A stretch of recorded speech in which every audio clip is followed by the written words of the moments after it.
Welcome back to our channel exam energization. So நம்மளுக்கு இன்றைக்கி ரொம்ப இம்பார்ட்டண்டான ரொம்ப ஹாப்பியான ரொம்ப பேர் வெயிட் பண்ணி நிறைய டவுட்டு கேட்டுகிட்டே இருந்தது.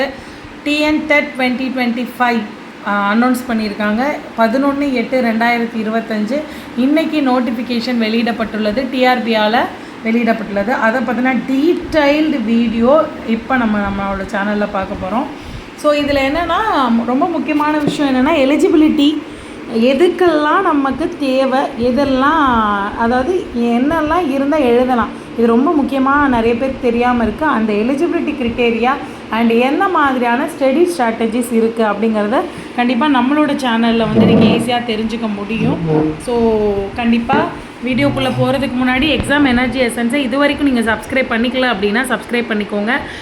நோட்டிஃபிகேஷன் பெல் ஐக்கானை கிளிக் பண்ணிக்கோங்க. 2012 டெட்டு 2012 டெட்டில் வேலைக்கு போன first batch teacher and also 2011 நடந்த CTET central teacher eligibility test எழுதி சர்டிஃபிகேட் வாங்கியிருக்கிற, அதாவது அதுலேயும் வின் பண்ணி சர்டிஃபிகேட் வாங்கியிருக்கிற ஒரு டீச்சர். இப்போ பிஜிடிஆர்பியில் ஒர்க் பண்ணிட்டு இருக்க ஒரு டீச்சராக என்னோடய கைடன்ஸ் அண்ட் ஸ்டடி ஸ்ட்ராட்டஜிஸை உங்களுக்கு வந்து கொடுக்கறதுக்காகத்தான் இந்த சேனல் ஓப்பன் பண்ணியிருக்கோம்.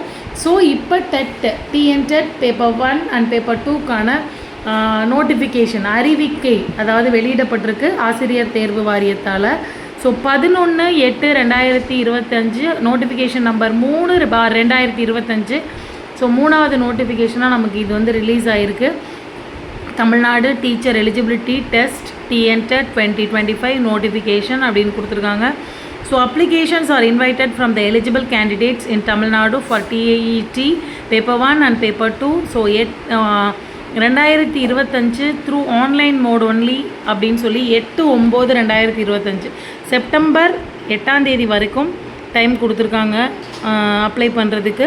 ஸோ இதுக்கான வந்து என்ன எக்ஸ்ப்ளனேஷன்னா 23rd வந்து அந்த ஆகஸ்ட் 2010 ஆர்டி அதை வந்து சொல்லியிருக்காங்க. ஸோ இம்பார்ட்டன்ட் டேட்ஸ் அப்படின்னு பார்த்தீங்கன்னா date of notification 11/8, date of submission of online application இன்னையிலேருந்தே ஸ்டார்ட் ஆகுது, 11/8 ஸ்டார்ட் ஆகுது. Last date for submission of online application 8/9. So last date வந்து எப்போ அப்படின்னு பார்த்தீங்க அப்படின்னா 8/9. ஸோ அடுத்து பார்த்தீங்க எடிட் ஆப்ஷன் அப்படிங்கும்போது 9லேருந்து 11 3 நாள் கொடுக்குறாங்க. அதுக்கப்புறம் டிஎன் டெட் பேப்பர் 1 வந்து 1/11/2025, டிஎன் டெட் பேப்பர் 2 வந்து 2/11/2025 டென்டேட்டிவ் அப்படின்னு கொடுத்துட்டாங்க. ஸோ டேட் ரொம்ப முக்கியம். இப்போ லாஸ்ட் டேட்டை ஃபார் அப்ளிகேஷன் ஞாபகம் வச்சுக்கோங்க 8ஆம் தேதி. அப்புறம் 3 நாள் வந்து நீங்கள் அப்ளை பண்ணுறதுக்கு எடிட் பண்ணிக்கலாம்.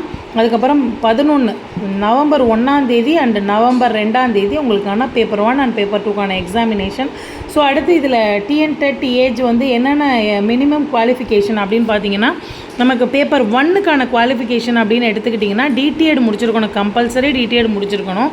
ஸோ டெட்டு சர்டிஃபிகேட்டு கொடுக்கணும் அப்படின்னா வந்து evaluation certificate to teacher requirement for. அப்போ வேறு ஏதாவது ஸ்டேட்டில் படிச்சிருந்தீங்கன்னா கண்டிப்பாக அதுக்கு வந்து எவாலுவேஷன் சர்டிஃபிகேட் கொடுக்கணும். அதுக்கப்புறம் ஸ்பெஷல் எஜுகேஷனில் படிச்சிருக்கும்போது என்சிஇடி அதாவது என்சிடிஇ அதோட இது கொடுக்கணும் அப்படிங்கிறத ரீஹாபிலிட்டேஷன் கவுன்சில் ஆஃப் இந்தியா. அதுக்கப்புறம் ஃபைனல் இயர் அதாவது டிடிஎடோட ஃபைனல் இயர் படிக்கிறீங்க அப்படின்னா அதுக்கும் நீங்கள் வந்து அதுவும் நீங்கள் அப்ளை பண்ணலாம். ஏன்னா இது வந்து எலிஜிபிள் டெஸ்ட்டு தான். ஸோ அதனால் அப்ளை பண்ண முடியும். ஸோ டிப்ளமோ இன் இஎட் அப்படின்னா ஸ்பெஷல் எஜுகேஷனில் டிப்ளமோ படிச்சிட்ருக்கீங்க 6 month ஸ்பெஷல் ப்ரோக்ராம் அப்படி இருந்தாலும் நீங்கள் இந்த elementary education under special education அதாவது special program in elementary education படிச்சிருந்தீங்கன்னாலும் இந்த டெட் பேப்பர் 1 நீங்கள் எழுத முடியும்.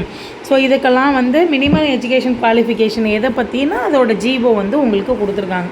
ஸோ இதில் நமக்கு மெயினாக எல்லாருமே நீங்கள் டிடிஎட் வந்து டிஎன் டெட் பேப்பர் 1 படித்தவங்க வந்து டிகிரி படிச்சிருக்கலாம், பிஎட் படிச்சிருக்கலாம், எம்எட் வரைக்கும் படிச்சிருக்கலாம்.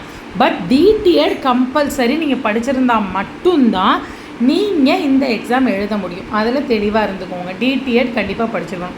ஸோ அடுத்து பார்த்தோம் அப்படின்னா இது வந்து செகண்ட் பேப்பர் 2க்கு அதாவது கிராஜுவேஷன் யூஜி டிகிரி இருக்கணும். அதுக்கப்புறம் 2 years diploma in elementary education இது அடுத்தது. நீங்கள் எலிமெண்ட்ரி எஜுகேஷன் வச்சுருக்கலாம். அடுத்து பிஎட் வந்து படிச்சிருக்கணும். 50 மார்க்ஸு. அடுத்து 45 மார்க்ஸ் வந்து கிராஜுவேஷன் வந்து பாஸ் பண்ணியிருந்து என்சிடி ப்ரோக்ராம் நார்ம்ஸ் அண்ட் ப்ரொசீஜருக்குள்ளே வந்திருக்கணும். ஹையர் செகண்டரி வந்து முடித்ததுக்கப்புறம் வந்து பிஇ இன்டகிரேட்டட் கோர்ஸ், பிஇ ஐஇடின்னு சொல்கிறாங்க, பேச்சுலர் ஆஃப் எஜுகேஷன் ஐஇடி அப்படின்னு சொல்கிறது.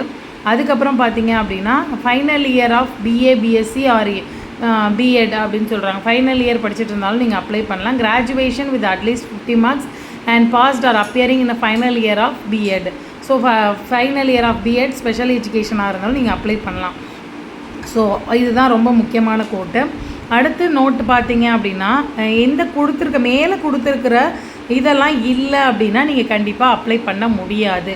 So a person who is pursuing final year of the teacher education courses அப்படிங்கிறபோது என்சிடி ஆர்சிஐ அப்படிங்கிறாங்க. ஸோ இதுக்கு என்ன அர்த்தம் அப்படின்னா பிஎட் முடித்து ஸ்பெஷல் பிஎட் முடித்து டிப்ளமோ முடித்து அதுக்கான மார்க் ஷீட் ப்ரொவிஷனல்லாம் நீங்கள் சப்மிட் பண்ணதுக்கப்புறம் தான் டெட்டு பாஸ் பண்ணதுக்கான எலிஜிபிலிட்டி சர்டிஃபிகேட் உங்களுக்கு கிடைக்கும், நீங்கள் ஃபைனல் இயர் ஸ்டூடெண்ட்டாக இருந்தால். அடுத்து கேண்டிடேட் வந்து அதுக்கப்புறம் எலிஜிபிலிட்டியை நீங்கள் அப்ளை பண்ணணும். நான் எக்ஸாம் எழுதிட்டதுனாலே உங்களுக்கு டெட்டு சர்டிஃபிகேட் வந்து கொடுத்துட மாட்டாங்க. ஸோ அதுதான் இந்த தேர்ட் பாயிண்ட்டை பொறுத்த வரைக்கும். ஸோ உங்களோட எலிஜிபிலிட்டி க்ரைட்டீரியாவை கரெக்டாக வேல்யூ பண்ணிக்கோங்க அப்படின்னு சொல்கிறாங்க. அடுத்து ஃபோர்த்து பார்த்தீங்கன்னா BE with BEd of any discipline is eligible to apply for TNTET paper 2. Paper 2ல் சயின்ஸ் அண்ட் மேக்ஸில், அதாவது சயின்ஸ் அண்ட் மேக்ஸில் வந்துட்டு நீங்கள் என்ன பண்ணலாம் அப்படின்னா பிஎட் முடிச்சிருக்கீங்க, நான் பிஇ படிச்சிருக்கேன் ஆனால் பிஎட்டும் படிச்சிருக்கேன் அப்படின்னா நீங்கள் எந்த டிசிப்ளினாக இருந்தாலும் சயின்ஸ் அண்ட் மேக்ஸுக்கான பிரிவு, சயின்ஸ் அண்ட் மேக்ஸுக்கான கிராஜுவேட் டீச்சர்ஸ்க்கான பிரிவு இருக்கு இல்லையா, உங்களுக்கு ஆர்ட்ஸ் அண்ட் சயின்ஸுன்னு 2 இருக்கும். அந்த சயின்ஸில் நீங்கள் எழுதுறதுக்கு ரெடியாக இருக்கலாம். ஸோ அதுக்கு நீங்கள் அப்ளை பண்ண முடியும் அப்படிங்கிறது இதில் கொடுத்துருக்காங்க. ஸோ அடுத்து பார்த்தீங்கன்னா structure and content of the TNTET. Number of questions வந்து 150 multiple choice questions, 3 hour OMR based exam தான். ஸோ இதில் முக்கியமானது என்னென்னு பார்த்தீங்கன்னா child development and pedagogy Tamil and இங்கிலீஷில் வந்துடும். லாங்குவேஜ் 1 தமிழ், தெலுங்கு, மலையாளம், கன்னடா, உருது. ஸோ தமிழ் நம்ம செலக்ட் பண்ணுவோம். லாங்குவேஜ் 2 இங்கிலீஷ், அது தமிழில் தான் இருக்கும். இங்கிலீஷ் வந்து இங்கிலீஷில் இருக்கும், தமிழில் இருக்கும். Maths bilingual, environment science bilingual. So சைக்காலஜின்னு சொல்லக்கூடிய சைல்டு டெவலப்மெண்ட் அண்ட் பெடகாகி வந்து 30 மார்க்குக்கு இருக்கும். ஸோ இதுதான் உங்களுக்கு 1, 4 and 5 has to select option and medium of question paper Tamil or இங்கிலீஷும் செலக்ட் பண்ணிக்கலாம். ஸோ பைலிங்குவலாகவும் இருக்கலாம். இதுதான் ஒரு விஷயம். ஸோ இதில் நான் 150 கொஸ்டின் 5 பிரிச்சிருக்காங்க. Psychology, Tamil, English, maths, EVS environmental studies, மொத்தமாக சோஷியலும் சயின்ஸும் சேர்ந்து வந்துடும்.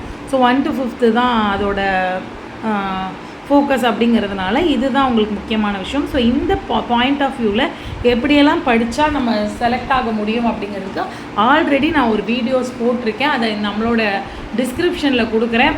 ஸோ டெட்டு புதுசாக ப்ரிப்பரேஷன் ஸ்டார்ட் பண்ணுறவங்களுக்கான ஒரு கைடன்ஸ் குரூப் ஒன்று, அதோட குரூப்பும் நான் கீழே உங்களுக்கு ஸ்டார்ட் பண்ணியிருக்கேன், அதோட இதுவும் பின் பண்ணுறேன். ஸோ அடுத்து பேப்பர் 2 பார்த்தீங்கன்னா ஃபார் கிளாஸஸ் 6 to 8க்கு கண்டென்ட் பண்ணுறவங்க கிளாஸ் எடுக்கிறவங்க வந்து சைல்டு டெவலப்மெண்ட் அண்ட் பெடகாகி அது படிக்கணும் 30 மார்க்ஸு. 6 to 8 மெயின் பண்ணி லாங்குவேஜ் 1 இங்கிலீஷு, லாங்குவேஜ் 1ங்கிறது தமிழ், லாங்குவேஜ் 2ங்கிறது English. Maths and science teacher, for social science teacher, any other subject teacher ஏதாவது ஒன்று. ஸோ நீங்கள் ஆர்ட்ஸ் வந்து மேக்ஸிமம் தமிழ், இங்கிலீஷு அவங்க எல்லாருமே சோஷியல் சயின்ஸ் எடுத்துக்குவாங்க. மேக்ஸ் அண்ட் சயின்ஸ் டீச்சர்ஸ் வந்து மேக்ஸ் எடுத்துக்குவாங்க. வேறு எந்த மேஜர் படிச்சிருந்தாலும் நம்ம 2மே எடுத்துக்கலாம். ஸோ இதுதான் 60 மார்க்ஸுக்கு maths and science or social science வந்துடும். தமிழ், இங்கிலீஷ் அண்ட் சைக்காலஜி வந்து காமனாகவே வந்துடும். இதுதான் முக்கியமான பேட்டர்ன். ஸோ இதுக்கும் நமக்கு பேப்பர் 2க்கும் ஆல்ரெடி நம்மளோட சேனலில் வந்து வீடியோஸ் போட்டிருக்கேன். அந்த வீடியோஸ் தேவைப்படுறவங்க நீங்கள் வந்து கீழே டிஸ்கிரிப்ஷனில் கொடுக்குறேன் லிங்க்கை கிளிக் பண்ணி பாருங்கள். சிலபஸ் அனலைசஸ் எல்லாமே நான் ஆல்ரெடி கொடுத்துருக்கேன்.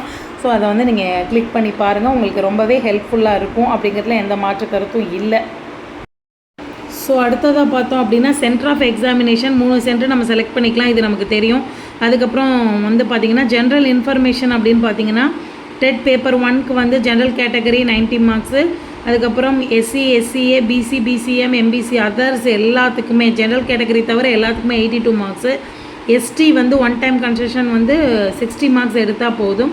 ஸோ ஸோ அதுக்கப்புறம் வந்து வேலிட் ஃபார் லைஃப் டைமுக்கு ஒரு இதில் பாஸ் பண்ணி மார்க் வாங்கிட்டீங்க அப்படின்னா உங்களுக்கு ஒரு லைஃப் டைம் வந்து ஒரு டெட் பாசிபிள், அதாவது டெட் பாஸ் பண்ணதுக்கான எலிஜிபிலிட்டி சர்டிஃபிகேட் டிஇடி சர்டிஃபிகேட் வந்து கொடுத்துருவாங்க. இதெல்லாம் வந்து ஸோ எந்த முக்கியமான விஷயம், டெட்டு சர்டிஃபிகேட் வச்சுருக்கிறதுனால நம்ம எந்த எம்ப்ளாய்மெண்ட்டும் கேட்க முடியாது. அதுக்கப்புறம் வந்து செப்பரேட் காம்பரேட்டிவ் எக்ஸாம், திரும்ப செப்பரேட்டாக காம்பரேட்டிவ் எக்ஸாம் நடக்கும் அப்படின்னு சொல்லியிருக்காங்க. ஸோ இதுதான் நமக்கு ரொம்ப முக்கியமான ஒரு பாயிண்ட்டை நம்ம பார்க்க வேண்டியது. எல்லா இந்த எக்ஸாமை பொறுத்த வரைக்கும் டாப் டு பாட்டம் எல்லாமே நம்ம ஆல்ரெடி வீடியோவில் கொடுத்துருக்கோம். வேறு ஏதாவது டவுட்ஸ் இருந்தாலும் நீங்கள் கேளுங்க. ஸோ இப்போ வந்து இது தாண்டி இன்னும் ஒவ்வொரு ஸ்டெப் பை ஸ்டெப்பாக நம்மளோட சேனலில் வந்து உங்களுக்கு அப்டேட்ஸ் வந்துக்கிட்டே இருக்கும். கண்டிப்பாக வாட்ச் பண்ணுங்கள். நம்மளோட சேனலை சப்ஸ்கிரைப் பண்ணிக்கோங்க. குரூப் லிங்க்கும் உங்களுக்கு ஜென்ரல் அவேர்னஸ் தான், உங்களுக்கு தேவையானதை வந்து டிஸ்கஸ் பண்ணிக்கிறதுக்கான ஒரு குரூப் லிங்க்கும், அதுக்கப்புறம் ப்ரீவியஸ் வீடியோஸோட லிங்க்கும் நான் இங்கே பின் பண்ணுறேன். இல்லாட்டி ப்ளேலிஸ்ட்டோட லிங்க் வந்து நான் பின் பண்ணுறேன். அதை வந்து அந்த ப்ளேலிஸ்ட்டை ஃபுல்லாமே நீங்கள் பாருங்கள், உங்களுக்கு ஹெல்ப்ஃபுல்லாக இருக்கும். தேங்க்யூ ஃபார் வாட்சிங் திஸ் வீடியோ. உங்களுக்கு வேறு ஏதாவது டவுட்ஸ் இருந்துச்சுன்னா கண்டிப்பாக நம்மளோட சேனலில் இந்த வீடியோவுக்கு கீழே கமெண்ட் பண்ணுங்கள். அண்ட் ஆல்சோ உங்களுக்கு தேவையான வேறு ஏதாவது தகவல் இருந்தாலும் கமெண்ட் பண்ணி டவுட்ஸை கேட்டுக்கோங்க. வாட்ஸ்அப் குரூப்பில் டெட் பேப்பர் 1 பேப்பர் 2 தேவைப்படுறவங்க இணைஞ்சிக்கோங்க. Just for public awareness. ஏதாவது ஒரு நீங்களே டிஸ்கஸ் பண்ணிக்கிறதுக்கான ஒரு வாய்ப்பாகவும் இருக்கும், வேறு எதுவும் கிடையாது.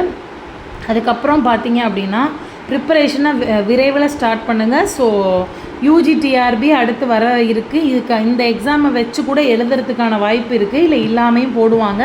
பட் நீங்கள் டெட்டை பாஸ் பண்ணியிருக்க வேண்டியது ஒரு டீச்சர் ட்ரைனிங் படித்த ஒரு பிஎட் படித்தவங்களுக்கு இன்றைக்கி நிலைமையில் ரொம்ப முக்கியம் அப்படிங்கிறத மனசில் வச்சுக்கோங்க. Start your preparation very soon. And அதாவது நம்மளோட ஸ்டடி சர்க்கிளில் ஜாயின் பண்ணிக்கோங்க. தேங்க்யூ.